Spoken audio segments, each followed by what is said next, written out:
بسم اللہ الرحمن الرحیم، اللہ کے نام سے شروع جو نہایت مہربان رحمت والا ہے۔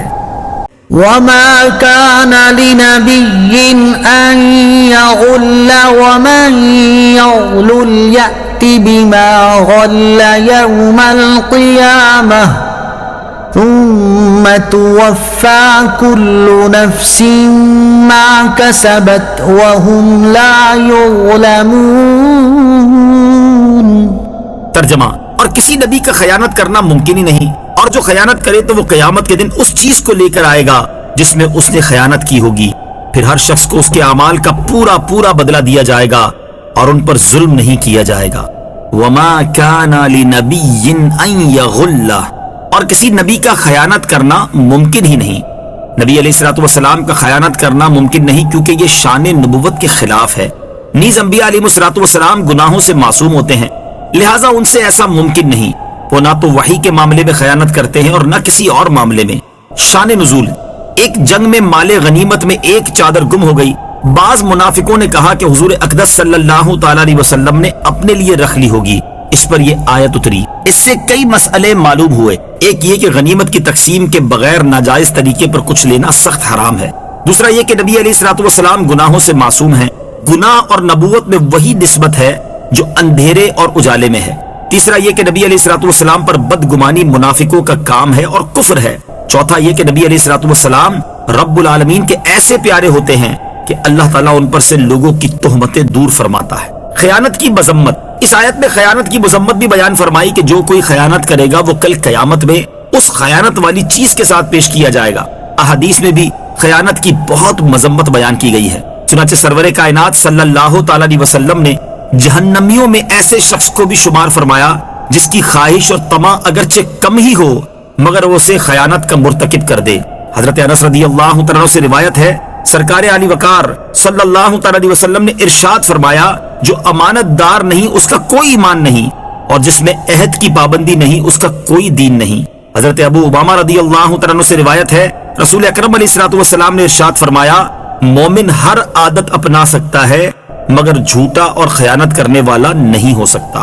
أفمن اتبع رضوان الله كمن باء بسخط من الله ومأواه جهنم وبئس المصير هم درجات عند الله واللہ بصیر بما یعملون۔ ترجمہ، کیا وہ شخص جو اللہ کی خوشنودی کے پیچھے چلا وہ اس شخص کی طرح ہے جو اللہ کے غضب کا مستحق ہوا اور اس کا ٹھکانہ جہنم ہو، اور وہ کیا ہی برا ٹھکانہ ہے۔ لوگوں کے اللہ کی بارگاہ میں مختلف درجات ہیں اور اللہ ان کے تمام اعمال کو دیکھ رہا ہے۔ افمن اتبع رضوان اللہ، کیا وہ شخص جو اللہ کی خوشنودی کے پیچھے چلا؟ اللہ تعالیٰ کی رضا کا طالب اور اللہ تعالیٰ کی ناراضگی کا مستحق دونوں برابر نہیں ہو سکتے۔ کہاں وہ جو اللہ عز و جل سے سچی محبت کرنے والا، اس کی اطاعت کرنے والا، اس کی خوشنودی کے لیے سب کچھ قربان کر دینے والا جیسے صحابہ کرام علیہم رضوان اور ان کے بعد کے صالحین، اور کہاں اللہ تعالیٰ کی نافرمانی کرنے والا، اس کے احکام سے منہ موڑنے والا، اس کی ناراضی کی پرواہ نہ کرنے والا اور اپنی خواہش کو رب عز و جل کی رضا پر ترجیح دینے والا جیسے کفار و منافقین اور ان کے پیروکار نافرمان لوگ۔ یہ دونوں برابر کیسے ہو سکتے ہیں؟ ان لوگوں کی اللہ عز و جل کی بارگاہ میں مختلف درجات ہیں، ہر ایک کی منزلیں اور مقامات جدا گانا ہیں، بروں کے الگ مقام اور اچھوں کے الگ، جیسا کہ اس سے اگلی آیت میں فرمایا گیا ہے، لقد من الله على المؤمنين إذ بعث فيهم رسولا من أنفسهم يتلو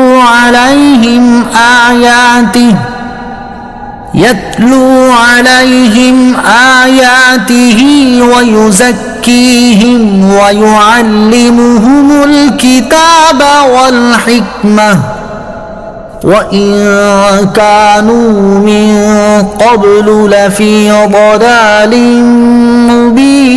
مُبِينٍ۔ ترجمہ، بے شک اللہ نے ایمان والوں پر بڑا احسان فرمایا جب ان میں ایک رسول مبعوث فرمایا جو انہی میں سے ہے، وہ ان کے سامنے اللہ کی آیت تلاوت فرماتا ہے اور انہیں پاک کرتا ہے اور انہیں کتاب اور حکمت کی تعلیم دیتا ہے، اگرچہ یہ لوگ اس سے پہلے یقیناً کھلی گمراہی میں پڑے ہوئے تھے۔ لقد من اللہ علی المؤمنین، بے شک اللہ نے ایمان والوں پر بڑا احسان فرمایا۔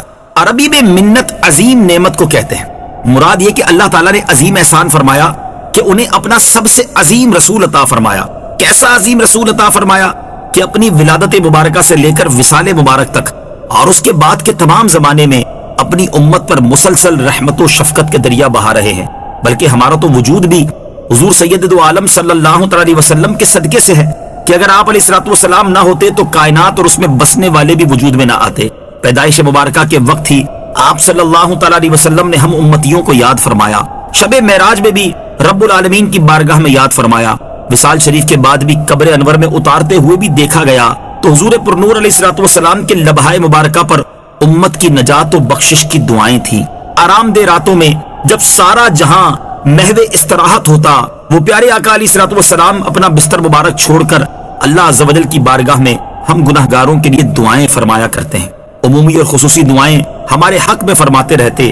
قیامت کے دن سخت گرمی کے عالم میں شدید پیاس کے وقت رب قہار عز و جل کی بارگاہ میں ہمارے لیے سر سجدے میں رکھیں گے اور امت کی بخشش کی درخواست کریں گے۔ کہیں امتیوں کے نیکیوں کے پلڑے بھاری کریں گے، کہیں پل صراط سے سلامتی سے گزاریں گے، کہیں حوض کوثر سے سیراب کریں گے، کبھی جہنم میں گرے ہوئے امتیوں کو نکال رہے ہوں گے، کسی کے درجات بلند فرما رہے ہوں گے، خود روئیں گے ہمیں ہنسائیں گے، خود غمگین ہوں گے ہمیں خوشیاں عطا فرمائیں گے، اپنے نورانی آنسوؤں سے امت کے گناہ دھوئیں گے، اور دنیا میں ہمیں قرآن دیا، ایمان دیا، خدا کا عرفان دیا، اور ہزارہا وہ چیزیں جن کے ہم قابل نہ تھے اپنے سایہ رحمت کے صدقے ہمیں عطا فرمائی۔ الغرض حضور سید دو عالم صلی اللہ علیہ وسلم کے احسانات اس قدر کثیر در کثیر ہیں کہ انہیں شمار کرنا انسانی طاقت سے باہر ہے۔ اس آیت مبارکہ کے الفاظ کی وضاحت کے لیے سورہ بقرہ آیت نمبر 129 کی تفسیر ملاحظہ فرمائیں۔ أَوَلَمَّا أَصَابَتْكُم مُّصِيبَةٌ قَدْ أَصَبْتُم مِّثْلَيْهَا قُلْتُمْ أَنَّىٰ هَٰذَا قُلْ هُوَ مِنْ عِندِ أَنفُسِكُمْ إِنَّ اللَّهَ عَلَىٰ كُلِّ شَيْءٍ قَدِيرٌ وَمَا أَصَابَكُمْ يَوْمَ الْتَقَى الْجَمْعَانِ فَبِإِذْنِ اللَّهِ وَلِيَعْلَمَ الْمُؤْمِنِينَ۔ ترجمہ: کیا جب تمہیں کوئی ایسی تکلیف پہنچی جس سے دگنی تکلیف تم پہنچا چکے تھے تو تم کہنے لگے کہ یہ کہاں سے آ گئی؟ اے حبیب تم فرما دو کہ اے لوگو یہ تمہاری اپنی ہی طرف سے آئی ہے، بے شک اللہ ہر شے پر قادر ہے۔ اور دو گروہوں کے مقابلے کے دن تمہیں جو تکلیف پہنچی تو وہ اللہ کے حکم سے تھی، اور اس لیے پہنچی کہ اللہ ایمان والوں کی پہچان کرا دے۔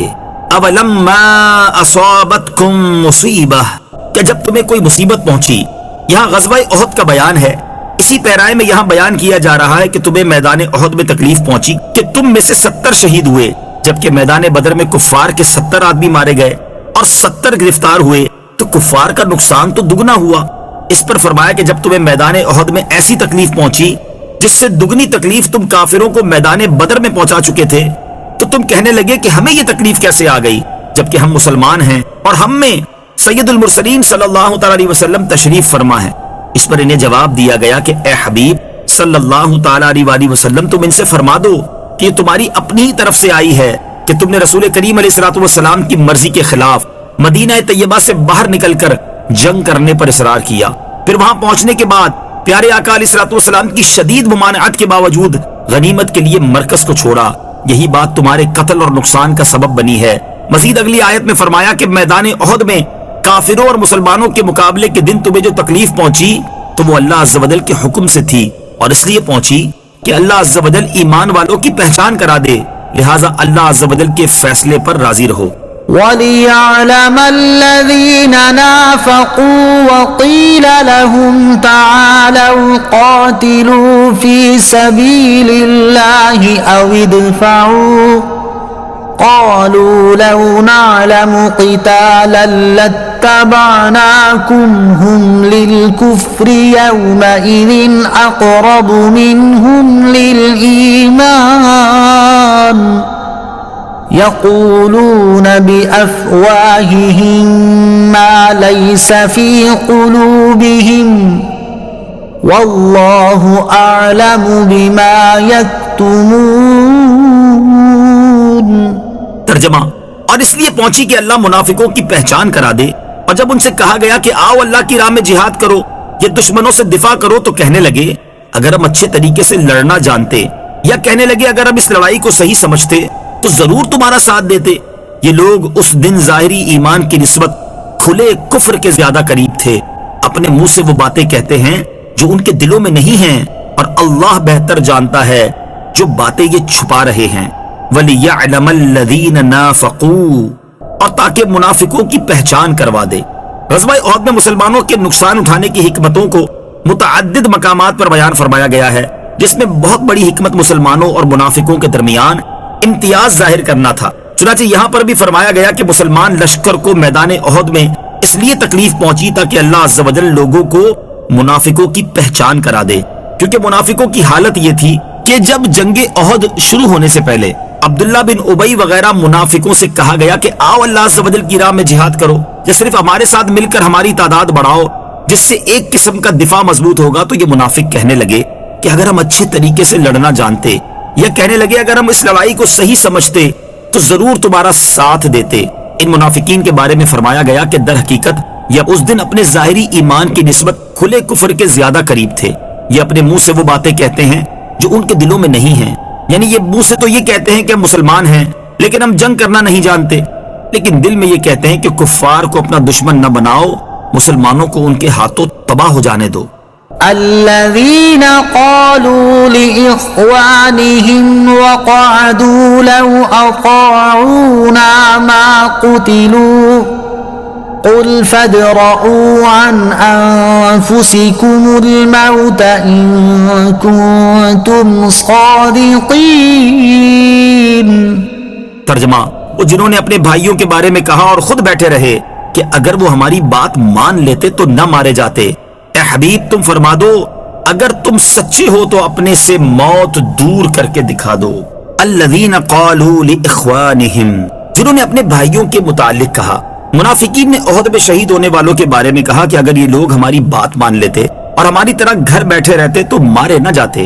ان کے جواب میں فرمایا گیا کہ اگر تم سچے ہو تو اپنے سے موت کو دور کر کے تو دکھاؤ. یقیناً موت تو بہرحال آ کر ہی رہے گی، خواہ آدمی گھر میں چھپ کر بیٹھ جائے. تو یہ کہنا سراسر غلط ہے کہ اگر لوگ ہماری بات مان کر جہاد میں نہ جاتے تو نہ مارے جاتے. وَلَا تَحْسَبَنَّ الَّذِينَ قُتِلُوا فِي سَبِيلِ اللَّهِ أَمْوَاتًا بَلْ أَحْيَاءٌ عِندَ رَبِّهِمْ يُرْزَقُونَ. ترجمہ: اور جو اللہ کی راہ میں شہید کیے گئے ہرگز انہیں مردہ خیال نہ کرنا، بلکہ وہ اپنے رب کے پاس زندہ ہیں، انہیں رزق دیا جاتا ہے. وَلَا تَحْسَبَنَّ الَّذِينَ قُتِلُوا فِي سَبِيلِ اللَّهِ أَمْوَاتًا، اور جو اللہ کی راہ میں شہید کیے گئے ہرگز انہیں مردہ خیال نہ کرنا. شان نزول: اکثر مفسرین کا قول ہے کہ یہ آیت شہدائے احد کے حق میں نازل ہوئی. حضرت عبداللہ بن عباس رضی اللہ تعالیٰ عنہما سے مروی ہے کہ سرکار دو عالم صلی اللہ تعالیٰ علیہ وسلم نے ارشاد فرمایا، جب تمہارے بھائی احد میں شہید ہوئے تو اللہ تعالیٰ نے ان کی ارواح کو سبز پرندوں کے جسم عطا فرمائے. وہ جنتی نہروں پر سیر کرتے پھرتے ہیں، جنتی میوے کھاتے ہیں، سونے کی ان قندیلوں میں رہتے ہیں جو عرش کے نیچے لٹک رہی ہیں. جب ان شہداء کرام نے کھانے پینے اور رہنے کے پاکیزہ عیش پائے تو کہا کہ پیچھے دنیا میں رہ جانے والے ہمارے بھائیوں کو کون خبر دے کہ ہم جنت میں زندہ ہیں، تاکہ وہ جہاد سے بے رغبتی نہ کریں اور جنگ سے بیٹھ نہ رہیں. اللہ تعالیٰ نے فرمایا میں انہیں تمہاری خبر پہنچاؤں گا. پس یہ آیت نازل فرمائی. شہداء کی شان: اس سے ثابت ہوا کہ ارواح باقی ہیں، جسم کے فنا ہونے کے ساتھ فنا نہیں ہوتی. یہاں آیت میں شہداء کی کئی شانیں بیان ہوئی ہیں. فرمایا کہ وہ کامل زندگی والے ہیں، وہ اللہ کے پاس ہیں، انہیں رب کریم کی طرف سے روزی ملتی رہتی ہے، وہ بہت خوش باش ہیں، شہداء کرام زندوں کی طرح کھاتے پیتے اور عیش کرتے ہیں۔ آیت مبارکہ اس پر دلالت کرتی ہے کہ شہیدوں کے روح اور جسم دونوں زندہ ہیں۔ علماء نے فرمایا کہ شہداء کے جسم قبروں میں محفوظ رہتے ہیں، مٹی ان کو نقصان نہیں پہنچاتی، اور صحابہ رضی اللہ تعالیٰ عنہم کے زمانے میں اور اس کے بعد اس بات کا بکثرت معائنہ ہوا ہے کہ اگر کبھی شہداء کی قبریں کھل گئی تو ان کے جسم تر و تازہ پائے گئے۔ فرحين بما آتاهم الله من فضله ويستبشرون بالذين لم يلحقوا بهم من خلفهم ويستبشرون بالذين لم يلحقوا بهم من خلفهم ألا خوف عليهم ولا هم يحزنون۔ ترجمہ، وہ اس پر خوش ہیں جو اللہ نے انہیں اپنے فضل سے دیا ہے، اور اپنے پیچھے رہ جانے والے اپنے بھائیوں پر بھی خوش ہیں جو ابھی ان سے نہیں ملے کہ ان پر نہ کوئی خوف ہے اور نہ وہ غمگین ہوں گے۔ فریحین بما آتاہم اللہ من فضلہ، اس پر خوش ہیں جو اللہ نے انہیں اپنے فضل سے دیا ہے۔ شہداء کرام کے بارے میں فرمایا جا رہا ہے کہ وہ اللہ تعالیٰ کے فضل و کرم، انعام و احسان، اعزاز و اکرام اور موت کے بعد اعلیٰ قسم کی زندگی دیے جانے پر خوش ہیں۔ نیز اس پر خوش ہیں کہ اللہ تعالیٰ نے انہیں اپنا مقرب بنایا، جنت کا رزق اور اس کی نعمتیں عطا فرمائیں، اور جنت کی منزلیں حاصل کرنے کے لیے شہادت کی توفیق عطا فرمائی۔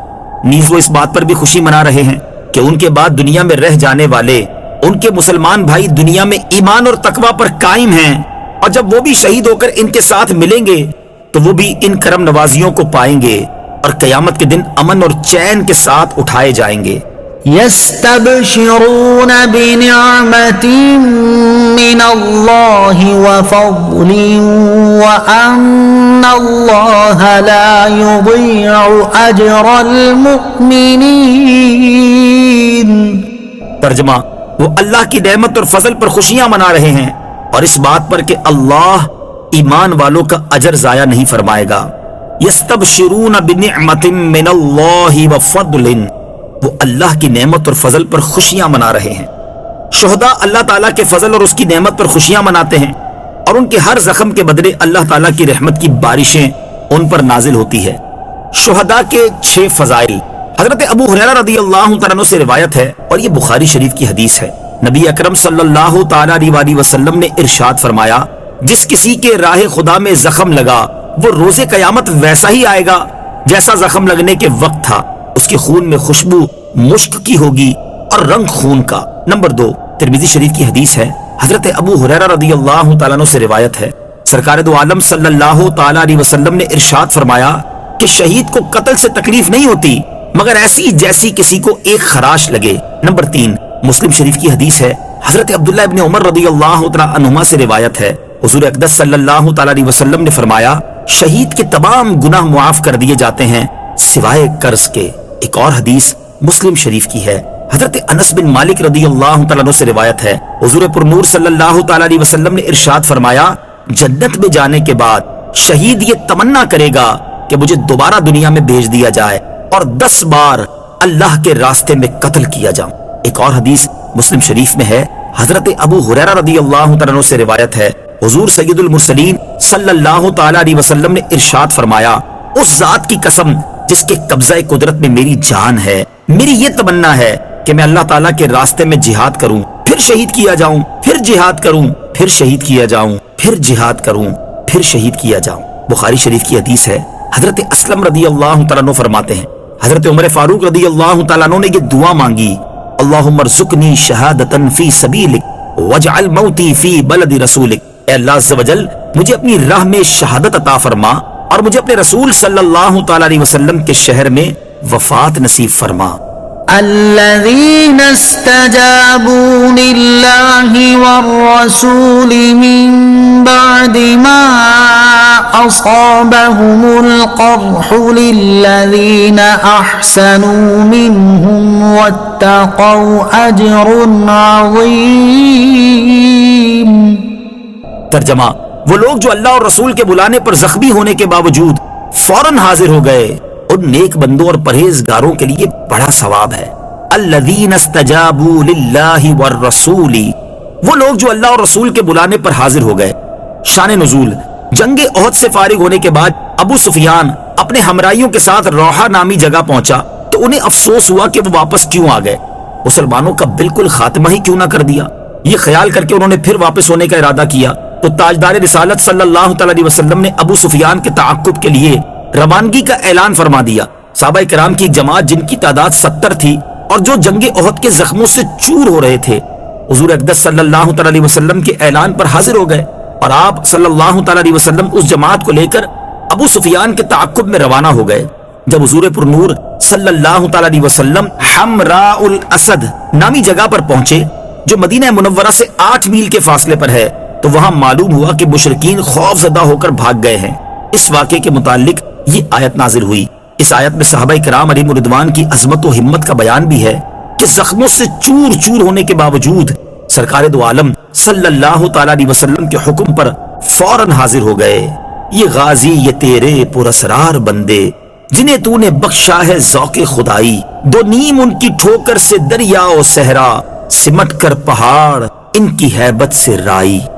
الذين قال لهم الناس إن الناس قد جمعوا لكم فاخشوهم فزادهم إيمانا وقالوا حسبنا الله ونعم الوكيل فانقلبوا بنعمة من الله وفضل لم يمسسهم سوء واتبعوا رضوان الله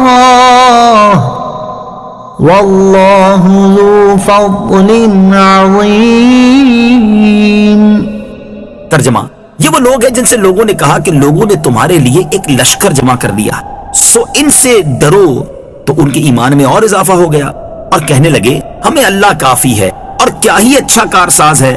پھر یہ اللہ کے احسان اور فضل کے ساتھ واپس لوٹے، انہیں کوئی تکلیف نہ پہنچی اور انہوں نے اللہ کی رضا کی پیروی کی، اور اللہ بڑے فضل والا ہے۔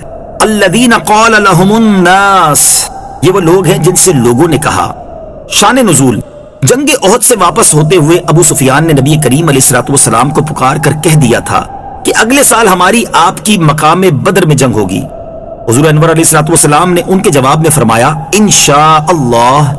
جب وہ وقت آیا اور ابو سفیان اہل مکہ کو لے کر جنگ کے لیے روانہ ہوئے تو اللہ تعالیٰ نے ان کے دل میں خوف ڈالا اور انہوں نے واپس ہونے کا ارادہ کیا۔ اس موقع پر ابو سفیان کی نعیم بن مسعود سے ملاقات ہوئی جو عمرہ کرنے آیا تھا۔ ابو سفیان نے اس سے کہا کہ اے نعیم، اس زمانے میں میری لڑائی مقام بدر میں محمد مصطفیٰ صلی اللہ علیہ وسلم کے ساتھ طے ہو چکی ہے، اور اس وقت مجھے مناسب یہ معلوم ہوتا ہے کہ میں جنگ میں نہ جاؤں بلکہ واپس چلا جاؤں، لہٰذا تم مدینے جاؤ اور حکمت و تدبیر کے ساتھ مسلمانوں کو میدان جنگ میں جانے سے روک دو، اس کے عوض میں تجھے 10 اونٹ دوں گا۔ نعیم نے مدینہ پہنچ کر دیکھا کہ مسلمان جنگ کی تیاری کر رہے ہیں۔ یہ دیکھ کر ان سے کہنے لگا کہ تم جنگ کے لیے جانا چاہتے ہو، اہل مکہ نے تمہارے لیے بڑے لشکر جمع کیے ہیں، خدا کی قسم تم میں سے ایک بھی سلامت واپس نہ آئے گا۔ حضور اقدس صلی اللہ تعالی علیہ وسلم نے فرمایا خدا کی قسم میں ضرور جاؤں گا چاہے میرے ساتھ کوئی بھی نہ ہو۔ چنانچہ حضور علیہ الصلوۃ والسلام 70 صحابہ کرام رضی اللہ تعالی عنہم کو ساتھ لے کر حسبنا اللہ ونعم الوکیل پڑھتے ہوئے روانہ ہوئے اور بدر میں پہنچے۔ وہاں 8 دن قیام کیا، مال تجارت ساتھ تھا، اسے فروخت کیا اور خوب نفع ہوا، اور پھر سلامتی کے ساتھ مدینہ طیبہ واپس آئے اور جنگ نہیں ہوئی۔ چونکہ ابو سفیان اور اہل مکہ خوفزدہ ہو کر مکہ مکرمہ کو واپس ہو گئے تھے، اس واقعے کے متعلق یہ آیت اور اس کے بعد والی آیت نازل ہوئی۔ اس واقعے کو بدر صغرا کا واقعہ کہتے ہیں۔ اس واقعے سے بھی صحابہ کرام کی عظمت واضح ہوتی ہے کہ جب انہیں کافروں کے بڑے بڑے لشکروں سے ڈرایا جا رہا ہے تو بجائے ڈرنے اور بزدلی دکھانے کے ان کی ہمت اور جواں مردی اور بڑھ جاتی ہے، ان کے ایمان میں اضافہ ہو جاتا ہے، ان کی زبانوں پر ایک ہی وظیفہ جاری ہوتا ہے کہ ہمیں اللہ عز و جل کافی ہے اور وہی سب سے اچھا کارساز ہے۔ کافر ہے تو شمشیر پہ کرتا ہے بھروسہ، کافر ہے تو شمشیر پہ کرتا ہے بھروسہ، مومن ہے تو بے تیغ بھی لڑتا ہے سپاہی۔ إنما ذلكم الشيطان يخوف أولياءه فلا تخافوهم وخافون إن كنتم مؤمنين. ترجمہ: بے شک وہ تو شیطان ہی ہے جو اپنے دوستوں سے ڈراتا ہے، تو تم ان سے نہ ڈرو اور مجھ سے ڈرو اگر تم ایمان والے ہو. انما ذالکم الشیطان، بے شک وہ تو شیطان ہی ہے. یہاں پچھلے واقعے ہی کا بیان ہے کہ وہ تو شیطان ہے جو مسلمانوں کو مشرکین کی کثرت سے ڈراتا ہے، جیسا کہ نعیم بن مسعود نے کیا کہ وہ اپنے دوستوں سے ڈراتا ہے. لیکن اللہ تعالیٰ تمہیں حکم دیتا ہے کہ ان منافقین اور مشرکین کا خوف نہ کرو جو شیطان کے دوست ہیں، بلکہ صرف اللہ تعالیٰ سے ڈرو، کیونکہ ایمان کا تقاضا ہی یہ ہے کہ بندے کو خدا کا خوف ہو، اور جب یہ خوف پیدا ہو جاتا ہے تو پھر کسی دوسرے کا خوف باقی نہیں رہتا.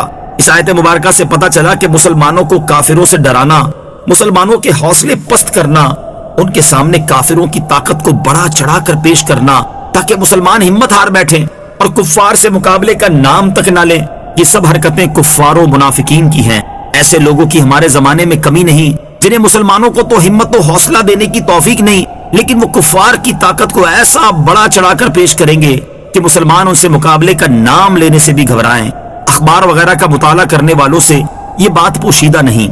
ولا يحزنك الذين يسارعون في الكفر إنهم لن يضروا الله شيئا يريد الله ألا يجعل لهم حظا في الآخرة ولهم عذاب عظيم.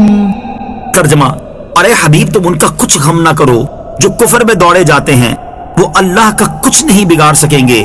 اللہ یہ چاہتا ہے کہ ان کا آخرت میں کوئی حصہ نہ رکھے اور ان کے لیے بڑا عذاب ہے. وَلَا يَحْزُنْكَ الَّذِينَ يُسَارِعُونَ فِي الْكُفْرِ، ارے حبیب تم ان کا کچھ غم نہ کرو جو کفر میں دوڑے جاتے ہیں.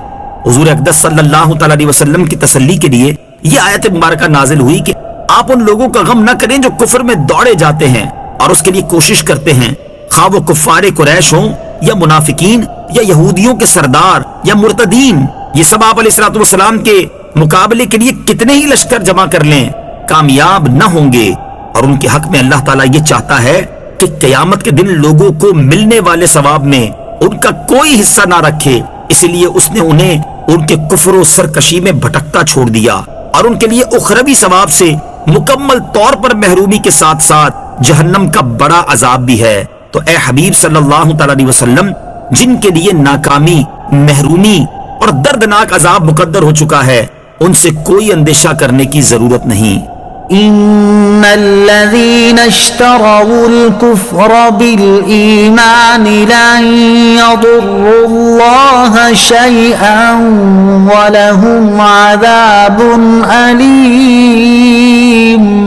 ترجمہ: بے شک وہ لوگ جنہوں نے ایمان کی بجائے کفر اختیار کیا وہ ہرگز اللہ کا کچھ نہیں بگاڑ سکیں گے اور ان کے لیے دردناک عذاب ہے.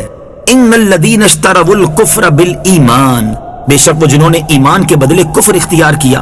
ارشاد فرمایا کہ وہ منافقین جو کلمہ ایمان پڑھنے کے بعد کافر ہوئے، یا وہ لوگ جو ایمان پر قادر ہونے کے باوجود کافر ہی رہے اور ایمان نہ لائے، یہ اللہ تعالیٰ کا کچھ نہ بگاڑ سکیں گے بلکہ ان کے کفر کا وبال انہی کے سر آئے گا.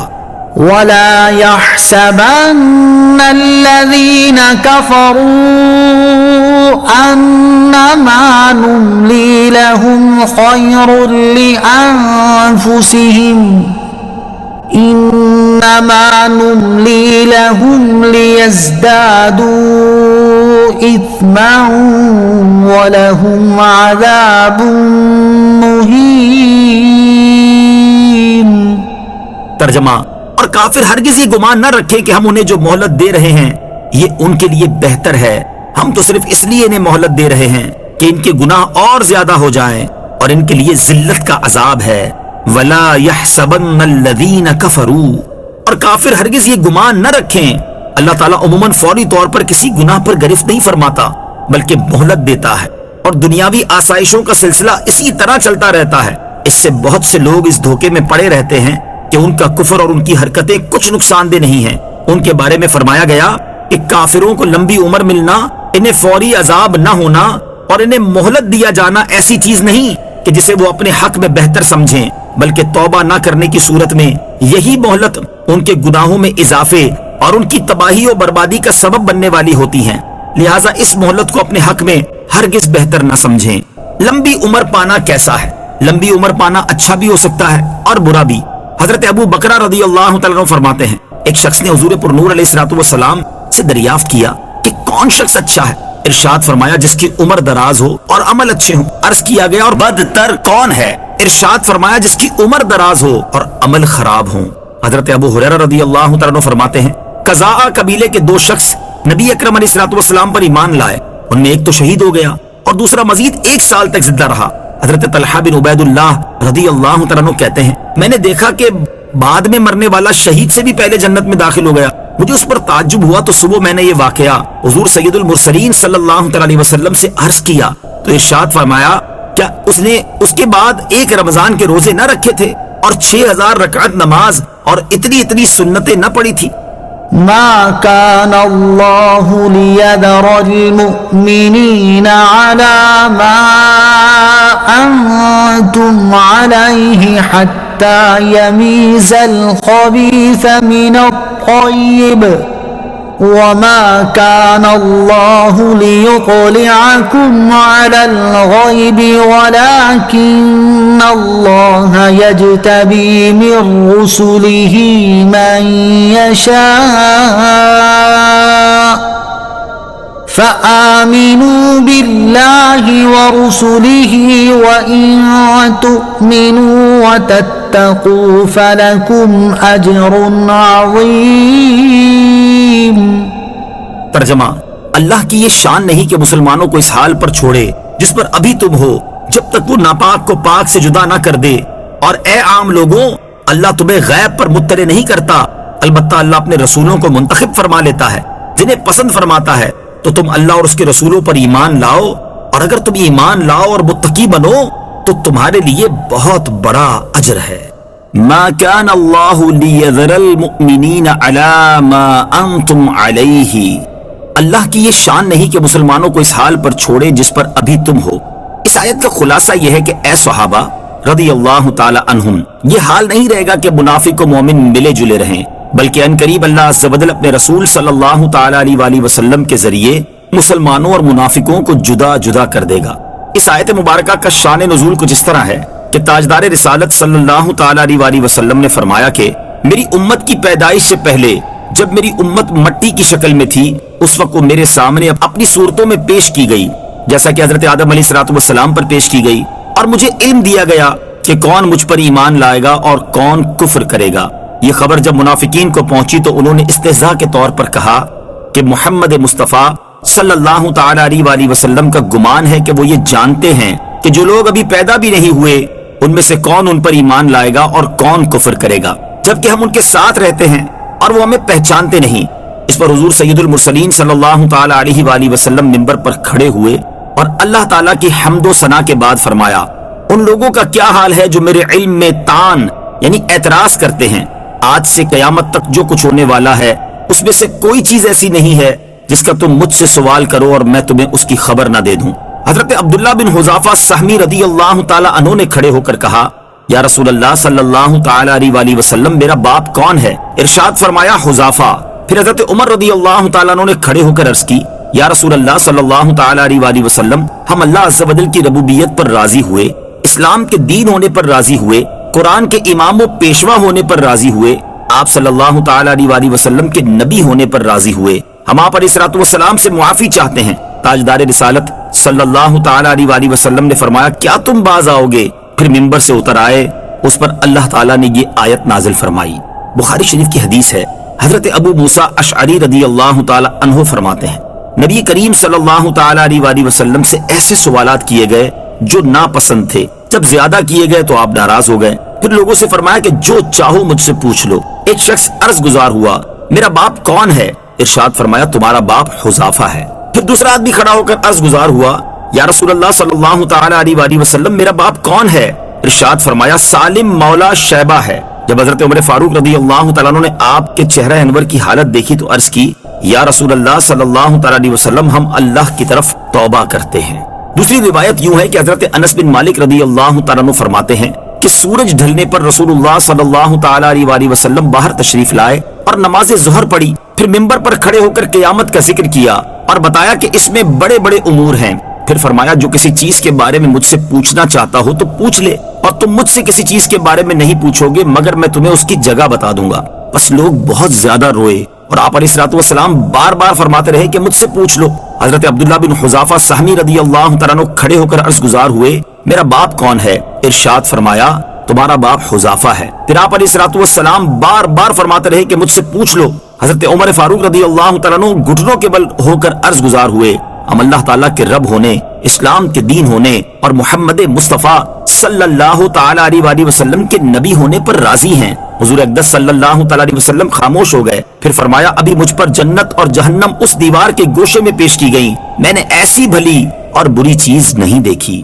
ان احادیث سے ثابت ہوا کہ سرکار عالی وقار صلی اللہ تعالیٰ علیہ وسلم کو قیامت تک کی تمام چیزوں کا علم عطا فرمایا گیا ہے، اور یہ بھی معلوم ہوا کہ حضور اکرم علیہ الصلوۃ والسلام کے علم غیب میں اعتراض کرنا منافقین کا طریقہ ہے۔ آیت میں فرمایا گیا کہ اے عام لوگوں، اللہ عز و جل تمہیں غیب پر مطلع نہیں کرتا، البتہ اللہ عز و جل اپنے رسولوں کو منتخب فرما لیتا ہے اور ان برگزیدہ رسولوں کو غیب کا علم دیتا ہے، اور سید الانبیاء حبیب خدا صلی اللہ تعالیٰ علیہ وسلم رسولوں میں سب سے افضل اور اعلیٰ ہیں، انہیں سب سے بڑھ کر غیب کا علم عطا فرمایا گیا ہے۔ اس آیت سے اور اس کے سوا بکثرت آیات و احادیث سے ثابت ہے کہ اللہ تعالیٰ نے سلطان دو جہاں صلی اللہ تعالیٰ علیہ وسلم کو غیب کے علوم عطا فرمائے، اور غیبوں کا علم آپ صلی اللہ تعالیٰ علیہ وسلم کا معجزہ ہے۔ آیت کے آخر میں فرمایا کہ اے لوگو تمہیں غیب کا علم نہیں دیا جاتا، تمہارا کام یہ ہے کہ اللہ عز و جل اور اس کے رسول پر ایمان لاؤ، جس میں یہ بات بھی داخل ہے کہ اس بات کی تصدیق کرو کہ اللہ تعالیٰ نے اپنے برگزیدہ رسولوں کو غیب پر مطلع کیا ہے۔ علم غیب سے متعلق 10 احادیث۔ نمبر 1، ترمذی شریف کی حدیث ہے، حضرت معاذ بن جبل رضی اللہ تعالیٰ عنہ سے روایت ہے، حضور اقدس صلی اللہ تعالیٰ علیہ وسلم نے ارشاد فرمایا میں نے اپنے رب عز و جل کو دیکھا، اس نے اپنا دست قدرت میرے کندھوں کے درمیان رکھا، میرے سینے میں اس کی ٹھنڈک محسوس ہوئی، اسی وقت ہر چیز مجھ پر روشن ہو گئی اور میں نے سب کچھ پہچان لیا۔ نمبر 2، ترمذی شریف میں ہی حضرت عبداللہ ابن عباس رضی اللہ تعالیٰ عنہما سے مروی روایت میں ہے کہ جو کچھ آسمانوں اور زمین میں ہے سب میرے علم میں آ گیا۔ نمبر 3، حضرت عبداللہ بن عمر رضی اللہ تعالیٰ عنہما سے روایت ہے، تاجدار رسالت صلی اللہ تعالیٰ علیہ وسلم نے ارشاد فرمایا بے شک میرے سامنے اللہ عز و جل نے دنیا اٹھا لی ہے اور میں اسے اور جو کچھ اس میں قیامت تک ہونے والا ہے سب کچھ ایسے دیکھ رہا ہوں جیسے اپنی ہتھیلی کو دیکھ رہا ہوں، اس روشنی کے سبب جو اللہ تعالیٰ نے اپنے نبی کے لیے روشن فرمائی، جیسے محمد صلی اللہ تعالیٰ علیہ وسلم سے پہلے انبیاء علیہ السلام کے لیے روشن کی تھی۔ نمبر 4، حضرت حذیفہ بن اسید رضی اللہ تعالیٰ عنہ سے روایت ہے، حضور سید المرسلین صلی اللہ تعالیٰ علیہ وسلم نے ارشاد فرمایا گزشتہ رات مجھ پر میری امت اس حجرے کے پاس میرے سامنے پیش کی گئی، بے شک میں ان کے ہر شخص کو اس سے زیادہ پہچانتا ہوں جیسا تم میں کوئی اپنے ساتھی کو پہچانتا ہے۔ نمبر 5، بخاری شریف کی حدیث ہے، حضرت عمر فاروق رضی اللہ تعالیٰ عنہ فرماتے ہیں ایک مرتبہ رسول اکرم صلی اللہ تعالیٰ علیہ وآلہ وسلم ہم لوگوں میں کھڑے تھے تو آپ علیہ الصلوۃ والسلام نے ہمیں مخلوق کی پیدائش سے بتانا شروع کیا، حتیٰ کہ جنتی اپنے منازل پر جنت میں داخل ہو گئے اور جہنمی اپنے ٹھکانے پر جہنم میں پہنچ گئے، جس نے اس بیان کو یاد رکھا اس نے یاد رکھا، جو بھول گیا سو بھول گیا۔ نمبر 6، مسلم شریف میں حضرت عمر بن اخطب انصاری رضی اللہ تعالیٰ عنہ سے روایت ہے کہ ایک دن حضور اقدس صلی اللہ تعالیٰ علیہ وسلم نے نماز فجر سے غروب آفتاب تک خطبہ ارشاد فرمایا، بیچ میں ظہر و عصر کی نمازوں کے علاوہ کچھ کام نہ کیا، اس میں وہ سب کچھ ہم سے بیان فرما دیا جو کچھ قیامت تک ہونے والا تھا، اور ہم میں زیادہ علم والا وہ ہے جسے زیادہ یاد رہا۔ نمبر 7، بخاری شریف کی حدیث، حضرت انس رضی اللہ تعالیٰ عنہ فرماتے ہیں کہ تاجدار رسالت صلی اللہ تعالیٰ علیہ وسلم احد پہاڑ پر تشریف لے گئے اور آپ علیہ الصلوۃ والسلام کے ساتھ ابو بکر، عمر اور عثمان رضی اللہ تعالیٰ عنہم بھی تھے۔ ناگاہ پہاڑ لرزنے لگا تو آپ علیہ الصلوۃ والسلام نے اسے فرمایا اے احد ٹھہر جا کہ تجھ پر ایک نبی اور ایک صدیق اور 2 شہید ہیں۔ نمبر 8، حضرت عمر فاروق رضی اللہ تعالیٰ عنہ فرماتے ہیں کہ غزوہ بدر سے ایک دن پہلے نبی اکرم صلی اللہ تعالیٰ علیہ وسلم نے ہمیں اہل بدر کے گرنے یعنی مرنے کی جگہ دکھائیں اور فرمایا کل فلاں شخص کے گرنے یعنی مرنے کی یہ جگہ ہے۔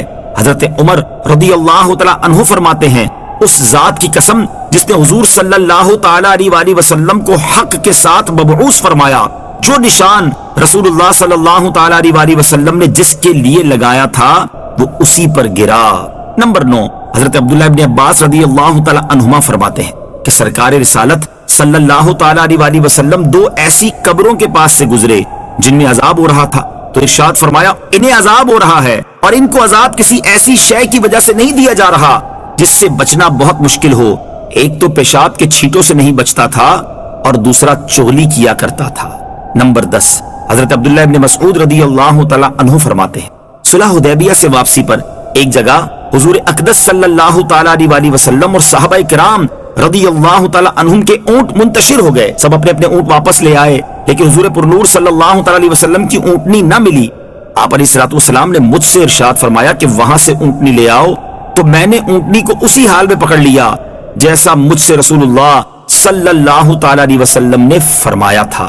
ولا يحسبن الذين يبخلون بما آتاهم الله من فضله هو خيرا لهم بل هو شر لهم سيطوقون ما بخلوا به يوم القيامة وَلِلَّهِ مِيرَاثُ السَّمَاوَاتِ وَالْأَرْضِ وَاللَّهُ بِمَا تَعْمَلُونَ خَبِيرٌ۔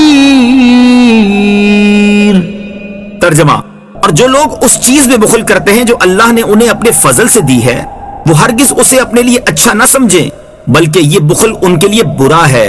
ان قریب قیامت کے دن ان کے گلوں میں اسی بال کا توق بنا کر ڈالا جائے گا جس میں انہوں نے بخل کیا تھا، اور اللہ ہی آسمانوں اور زمین کا وارث ہے اور اللہ تمہارے تمام کاموں سے خبردار ہے۔ الذین یبخلون، وہ جو بخل کرتے ہیں۔ اس آیت میں اللہ تعالیٰ کی راہ میں مال خرچ کرنے میں بخل کرنے والوں کے بارے میں شدید وعید بیان کی گئی ہے، اور اکثر مفسرین نے فرمایا کہ یہاں بخل سے زکوٰۃ کا نہ دینا مراد ہے، زکوٰۃ ادا نہ کرنے کی وعید۔ اللہ تبارک و تعالیٰ ارشاد فرماتا ہے والذين يكنزون الذهب والفضة ولا ينفقونها في سبيل الله فبشرهم بعذاب أليم يوم يحمى عليها في نار جهنم فتكوى بها جباههم وجنوبهم وظهورهم هذا ما كنزتم لأنفسكم فذوقوا ما كنتم تكنزون۔ ترجمہ، اور وہ لوگ جو سونا اور چاندی جمع کر رکھتے ہیں اور اسے اللہ کی راہ میں خرچ نہیں کرتے، انہیں دردناک عذاب کی خوشخبری سناؤ جس دن وہ مال جہنم کی آگ میں تپایا جائے گا، پھر اس کے ساتھ ان کی پیشانیوں اور ان کے پہلوؤں اور ان کی پشتوں کو داغا جائے گا اور کہا جائے گا یہ وہ مال ہے جو تم نے اپنے لیے جمع کر رکھا تھا، تو اپنے جمع کرنے کا مزہ چکھو۔ بخاری شریف کی حدیث ہے، حضرت ابو ہریرہ رضی اللہ تعالی عنہ سے روایت ہے، رسول اکرم صلی اللہ تعالی علیہ وسلم نے ارشاد فرمایا کہ جس کو اللہ عز و جل نے مال دیا اور اس نے زکوٰۃ ادا نہ کی، روز قیامت وہ مال سانپ بن کر اس کو توق کی طرح لپٹے گا اور یہ کہہ کر ڈستا جائے گا کہ میں تیرا مال ہوں، میں تیرا خزانہ ہوں۔ بخل کی تعریف یہ ہے کہ جہاں شرعن یا عرف و عادت کے اعتبار سے خرچ کرنا واجب ہو وہاں خرچ نہ کرنا بخل ہے۔ زکوٰۃ، صدقہ فطر وغیرہ میں خرچ کرنا شرعن واجب ہے، اور دوست احباب عزیز رشتہ داروں پر خرچ کرنا عرف و عادت کے اعتبار سے واجب ہے۔ بخل کی مذمت، قرآن مجید اور کثیر احادیث میں بخل کی شدید مذمت بیان کی گئی ہے، چنانچہ اللہ تعالیٰ ارشاد فرماتا ہے ہا انتم هؤلاء تدعون لتنفقوا في سبيل الله فمنكم من يبخل ومن يبخل فإنما يبخل عن نفسه واللہ الغنی وانتم الفقراء وان تتولوا يستبدل قوما غیرکم ثم لا يكونوا امثالکم۔ ترجمہ، ہاں یہ جو تم لوگ ہو تم بلائے جاتے ہو تاکہ تم اللہ کی راہ میں خرچ کرو، تم میں کوئی بخل کرتا ہے اور جو بخل کرے وہ اپنی ہی جان سے بخل کرتا ہے، اور اللہ بے نیاز ہے اور تم سب محتاج ہو، اور اگر تم منہ پھیرو گے تو وہ تمہارے سوا اور لوگ بدل دے گا، پھر وہ تم جیسے نہ ہوں گے۔ ابو داؤد شریف کی حدیث ہے، حضرت ابو ہریرہ رضی اللہ تعالی عنہ سے روایت ہے، حضور اقدس صلی اللہ تعالی علیہ وسلم نے ارشاد فرمایا، آدمی کی دو عادتیں بری ہیں، نمبر 1 بخیلی جو رلانے والی ہے، نمبر 2 بزدلی جو ذلیل کرنے والی ہے۔ حضرت ابو ہریرہ رضی اللہ تعالیٰ عنہ سے روایت ہے، حضور پر نور صلی اللہ تعالیٰ علیہ وسلم نے ارشاد فرمایا، مالدار بخل کرنے کی وجہ سے بلا حساب جہنم میں داخل ہوں گے۔ حضرت عبداللہ بن عمر رضی اللہ تعالیٰ عنہ سے روایت ہے، نبی اکرم صلی اللہ تعالیٰ علیہ وسلم نے ارشاد فرمایا، کوئی بخیل جنت میں نہیں جائے گا۔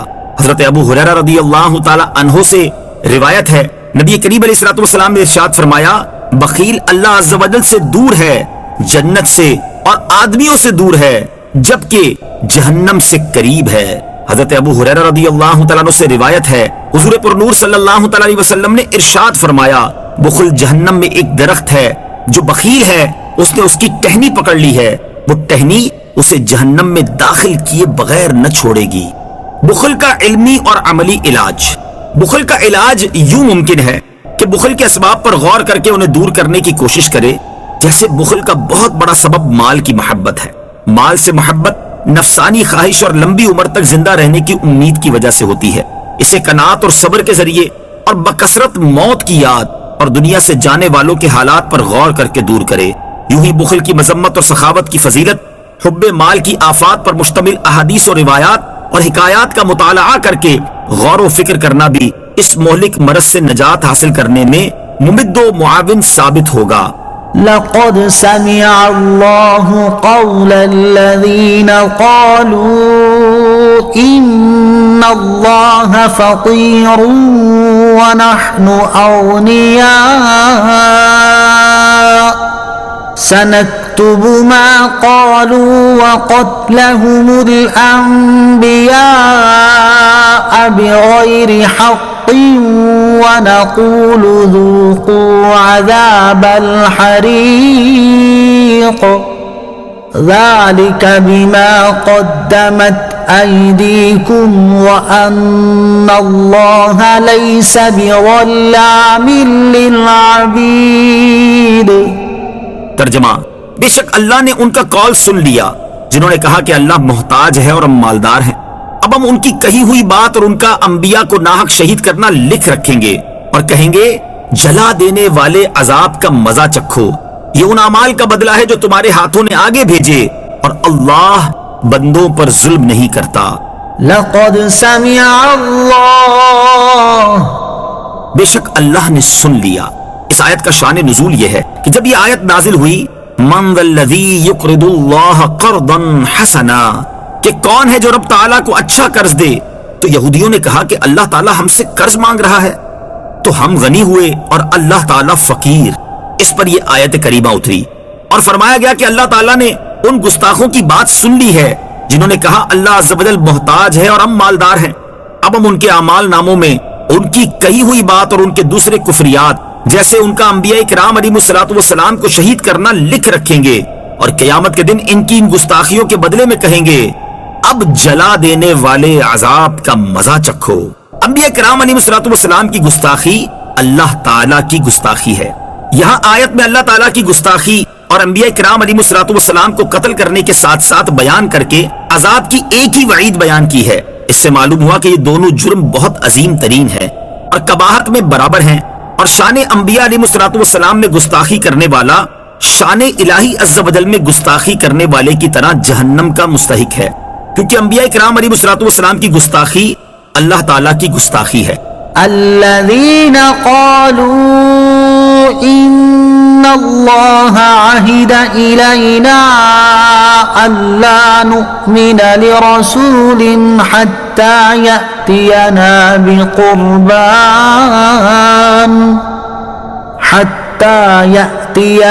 بقربان وتأكله النار قل قد جاءكم رسل من قبلي بالبينات وبالذي قلتم فلم قتلتموهم إن كنتم صادقين۔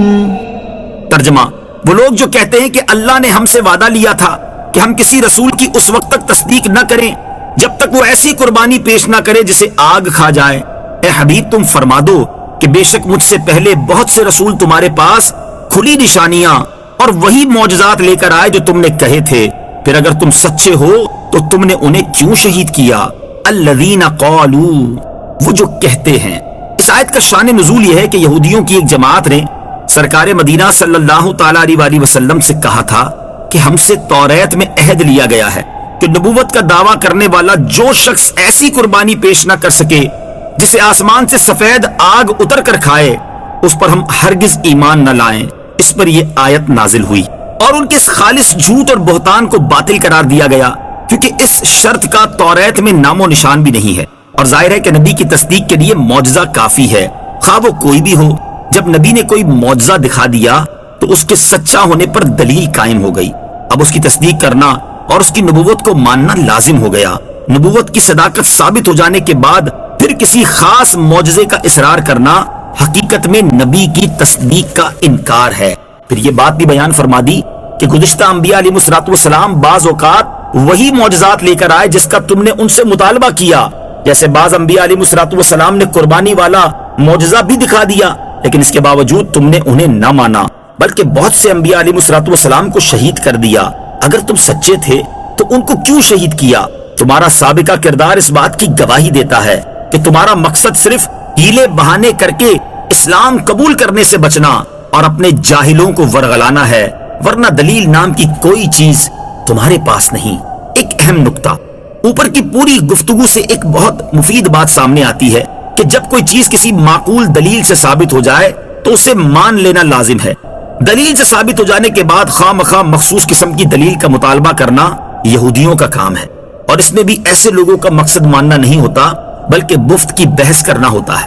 جیسے مسلمانوں میں رائج بہت سے معمولات ایسے ہیں جو معقول شرعی دلیل سے ثابت ہیں، لیکن بعض لوگوں کا خواہ مخواہ اصرار ہوتا ہے کہ نہیں، اسے حضور سید المرسلین صلی اللہ علیہ وسلم کے زمانے سے ثابت کرو، اسے بخاری سے ثابت کرو۔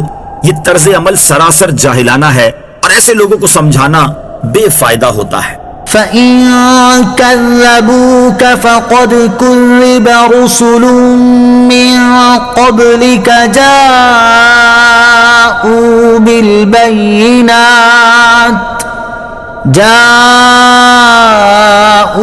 بِالْبَيِّنَاتِ وَالزُّبُرِ وَالْكِتَابِ الْمُنِيرِ۔ ترجمہ: تو اے حبیب اگر وہ تمہاری تکذیب کرتے ہیں تو تم سے پہلے رسولوں کی بھی تکذیب کی گئی ہے جو صاف نشانیاں اور صحیفے اور روشن کتاب لے کر آئے تھے۔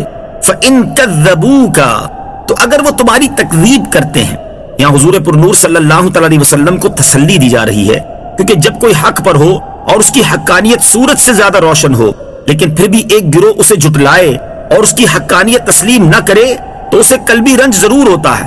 اور رسول اکرم صلی اللہ علیہ وسلم چونکہ اللہ تعالیٰ کے حبیب ہیں، اس لیے اللہ تعالیٰ قرآن میں بار بار سرکار دو عالم صلی اللہ علیہ وسلم کو تسلی دیتا ہے۔ چنانچہ یہاں بھی اسی کا بیان ہوا اور فرمایا گیا کہ اے حبیب صلی اللہ علیہ وسلم اگر یہ کفار تمہاری تکذیب کرتے ہیں تو آپ علیہ السلام غمزدہ نہ ہوں، کیونکہ آپ علیہ السلام سے پہلے رسولوں کی بھی تکذیب کی گئی ہے جو صاف نشانیاں، صحیفے اور روشن کتاب لے کر آئے تھے۔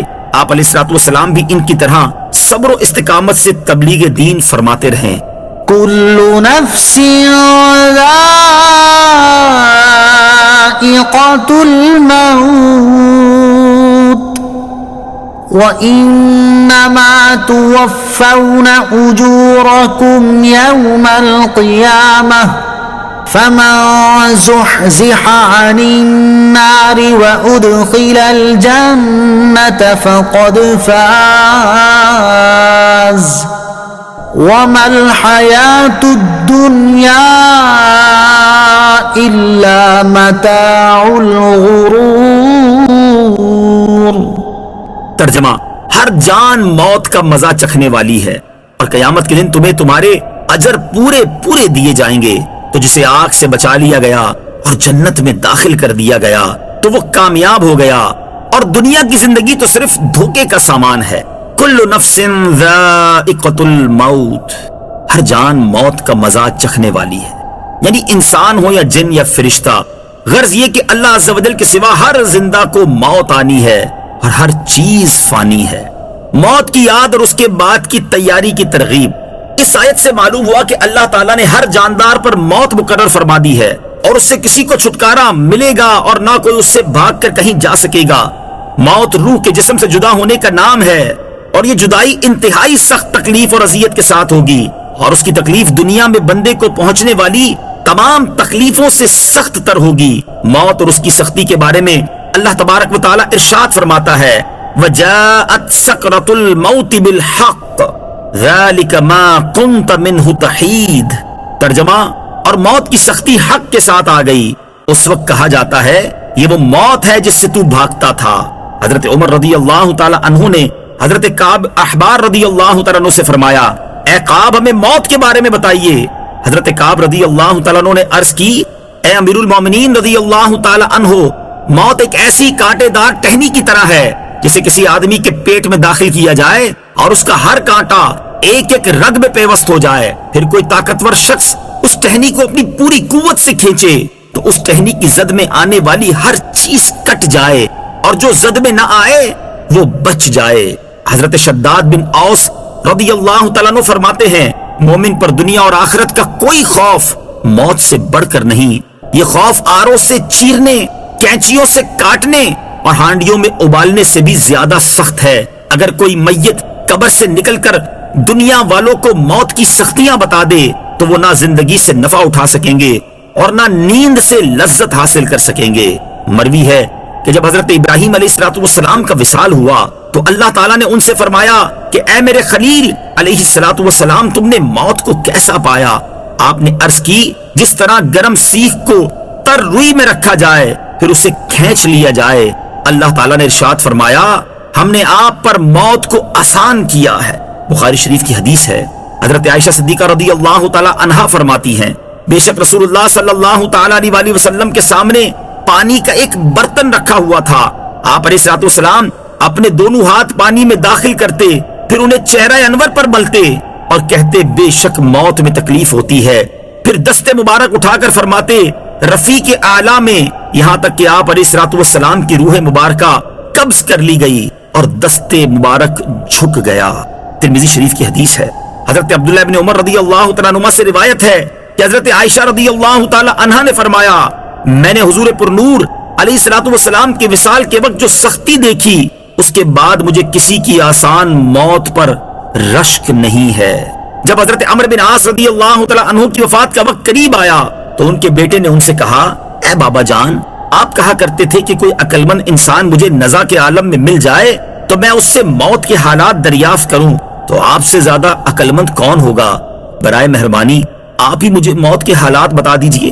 آپ رضی اللہ تعالیٰ عنہ نے فرمایا: اے بیٹے، خدا کی قسم، ایسا معلوم ہوتا ہے کہ میرے دونوں پہلو ایک تخت پر ہیں اور میں سوئی کے نکے کے برابر سوراخ سے سانس لے رہا ہوں، اور ایک کانٹے دار شاخ میرے قدموں کی طرف سے سر کی جانب کھینچی جا رہی ہے۔ ہمیں غور کرنا چاہیے کہ ہم تو سرتاپا گناہوں میں ڈوبے ہوئے ہیں، اور ہمارے اوپر موت کی سختیوں کے علاوہ نہ جانے اور کتنی مصیبتیں آئیں گی۔ اس لیے عقل مندی کا تقاضا یہی ہے کہ موت کو بکثرت یاد کیا جائے اور دنیا میں رہ کر موت اور اس کے بعد کی تیاری کی جائے۔ ترمذی شریف کی حدیث ہے۔ حضرت شداد بن اوس رضی اللہ تعالی عنہ سے روایت ہے، حضور اقدس صلی اللہ تعالی علیہ وسلم نے ارشاد فرمایا: عقل مند وہ ہے جو اپنے نفس کو اپنا تابعدار بنا لے اور موت کے بعد کے لیے عمل کرے، اور عاجز وہ شخص ہے جو اپنی خواہشات پر چلتا ہو اور اللہ تعالیٰ کی رحمت کی امید بھی کرتا ہو۔ ابن ماجہ کی حدیث ہے۔ حضرت عبداللہ ابن عمر رضی اللہ تعالیٰ عنہما فرماتے ہیں: میں نبی کریم علیہ الصلوۃ والسلام کے ساتھ تھا. ایک انصاری آپ علیہ الصلوۃ والسلام کی خدمت میں حاضر ہوا. آپ علیہ الصلوۃ والسلام کو سلام کیا اور عرض کی یا رسول اللہ صلی اللہ تعالی علیہ وآلہ وسلم کون سا مومن افضل ہے؟ ارشاد فرمایا جس کے اخلاق عمدہ ہوں. اس نے عرض کی سب سے زیادہ عقل مند کون ہے؟ ارشاد فرمایا جو موت کو زیادہ یاد کرتا ہو اور اس کی اچھی طرح تیاری کرتا ہو تو وہی سب سے زیادہ عقل مند ہے. حضرت عبداللہ ابن عمر رضی اللہ تعالیٰ عنہما فرماتے ہیں میں نبی کریم علیہ الصلوۃ والسلام کی بارگاہ میں حاضر ہوا اور میں وہاں موجود افراد میں سے 10واں تھا. اسی دوران ایک انصاری شخص آئے اور عرض کی یا رسول اللہ صلی اللہ تعالیٰ علیہ وآلہ وسلم لوگوں میں سب سے زیادہ عقل مند اور محتاط کون ہے؟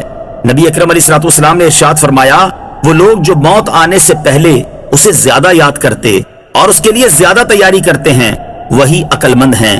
وہ دنیا کی شرافت اور آخرت کی بزرگی لے گئے. صدر الشریعہ مفتی امجد علی اعظمی رحمت اللہ تعالی موت کی یاد اور اس کے بعد کی تیاری کی ترغیب دیتے ہوئے فرماتے ہیں جب اس دار فنا سے ایک نہ ایک دن کوچ کرنا ہی ہے تو عقل مند انسان کو چاہیے کہ وہاں کی تیاری کرے جہاں ہمیشہ رہنا ہے. بخاری شریف کی حدیث تاجدار رسالت صلی اللہ تعالی علیہ وسلم نے حضرت عبداللہ ابن عمر رضی اللہ تعالیٰ عنہما سے فرمایا دنیا میں ایسے رہو جیسے مسافر بلکہ راہ چلتا. تو مسافر جس طرح ایک اجنبی شخص ہوتا ہے اور راہگیر راستے کے کھیل تماشوں میں نہیں لگتا کہ منزل مقصود تک پہنچنے میں ناکامی ہوگی، اسی طرح مسلمان کو چاہیے کہ دنیا اور اس کی رنگینیوں میں نہ پھنسے اور نہ ایسے تعلقات پیدا کرے کہ مقصود اصلی حاصل کرنے میں آڑے آئیں، اور موت کو کثرت سے یاد کرے کہ دنیا اور اس کی لذتوں میں مشغول ہونے سے روکے گی. حدیث میں ہے لذتوں کو توڑ دینے والی موت کو کثرت سے یاد کرو مگر کسی مصیبت پر موت کی آرزو نہ کرے کہ حدیث میں اس کی ممانعت آئی ہے اور ناچار کرنی ہی پڑے تو یوں کہے یا اللہ مجھے زندہ رکھ جب تک میری زندگی میرے لیے بہتر ہو اور موت دے جب میرے لیے بہتر ہو. یوں ہی مسلمان کو چاہیے کہ اللہ تعالیٰ سے نیک گمان رکھے اور اس کی رحمت کا امیدوار رہے. نبی اکرم علیہ الصلوۃ والسلام ایک نوجوان کے پاس اس حال میں تشریف لے گئے کہ وہ مرنے کے قریب تھا. ارشاد فرمایا تو اپنے آپ کو کس حال میں پاتا ہے؟ عرض کی یا رسول اللہ صلی اللہ تعالی وسلم اللہ تعالیٰ سے امید ہے اور اپنے گناہوں سے ڈر. ارشاد فرمایا یہ دونوں خوف اور امید اس موقع پر جس بندے کے دل میں ہوں گے اللہ تعالیٰ اسے وہ دے گا جس کی امید رکھتا ہو اور اس سے امن میں رکھے گا جس سے خوف کرتا ہے. یاد رکھیے روح قبض ہونے کا وقت بہت ہی سخت وقت ہے کہ اسی پر سارے اعمال کا دار و مدار ہے، بلکہ ایمان کے اخروی نتائج اسی پر مرتب ہوں گے کہ اعتبار خاتمے ہی کا ہے. اور شیطان لعین ایمان لینے کی فکر میں ہے، جس کو اللہ تعالیٰ اس کے مکر و فریب سے بچائے اور ایمان پر خاتمہ نصیب فرمائے وہی مراد کو پہنچا. اللہ تعالیٰ سے دعا ہے کہ اپنے پیارے حبیب صلی اللہ تعالی علیہ وسلم کے طفیل ہم سب کا خاتمہ اچھا فرمائے اور ہم پر موت کی سختیاں آسان فرمائے.